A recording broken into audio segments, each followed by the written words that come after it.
देश के प्रधानमंत्री कर्नाटक में सरकार बनाने के मिशन में जुटे हुए हैं। गृह मंत्री भी भाषण पर भाषण दे रहे हैं, बता रहे हैं कि कर्नाटक में अगर कांग्रेस आ गई तो दंगे हो जाएंगे। वादा कर रहे हैं कि मुसलमानों का आरक्षण खत्म कर देगी भारतीय जनता पार्टी अगर सत्ता उसे दे दी गई।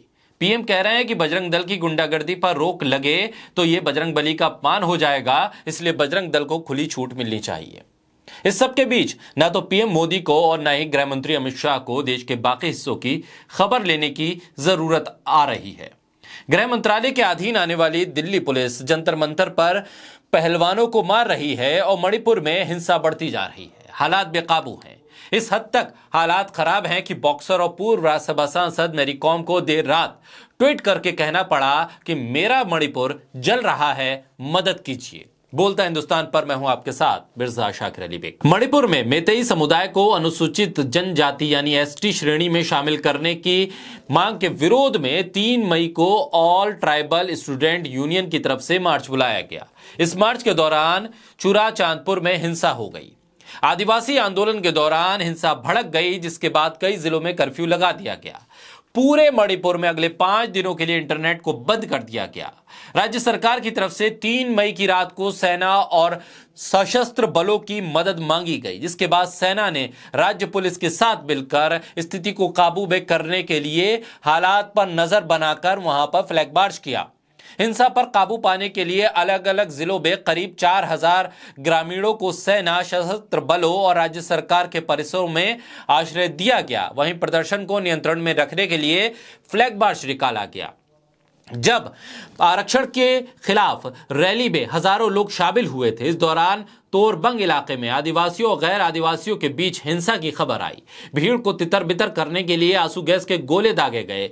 अधिकारियों के मुताबिक इम्फाल, पश्चिमी कक्चिंग, थोबल, जिरीबाम और विष्णुपुर में अलग अलग इलाकों में आदिवासी बहुल चुराचांदपुर, कांगपो कापी और तेगनोपाल जिलों में कर्फ्यू लगा दिया गया। इसके साथ ही पूरे राज्य में इंटरनेट सेवा को अगले 5 दिनों के लिए सस्पेंड भी किया गया। हालात इस कदर खराब हुए कि उस पर काबू पाने के लिए सहरा बुराली पड़ी। देश के एक राज्य में यह सब चल रहा था, हिंसा भड़क रही थी और लोग अपने राज्य को बचाने के लिए अपील कर रहे थे, लेकिन देश के प्रधानमंत्री चुनावों में भाषण दे रहे थे, नारे लगवा रहे थे। यही वजह थी कि प्रधानमंत्री को खबर नहीं हो पाई कि मणिपुर में हो क्या रहा है। प्रधानमंत्री को जगाने के लिए, सरकार को बताने के लिए भारतीय महिला मुक्केबाज मैरी कॉम को ट्वीट करके वीडियो शेयर करना पड़ा और प्रधानमंत्री से मदद मांगनी पड़ी। मैरी कॉम ने देर रात करीब 2:45 बजे ट्वीट करके लिखा, मेरा राज्य मणिपुर जल रहा है, कृपया मदद कीजिए। उन्होंने इस ट्वीट पे प्रधानमंत्री मोदी के कार्यालय, गृह मंत्री अमित शाह, रक्षा मंत्री राजनाथ सिंह को टैग करते हुए मणिपुर में आगजनी की फोटो को शेयर किया।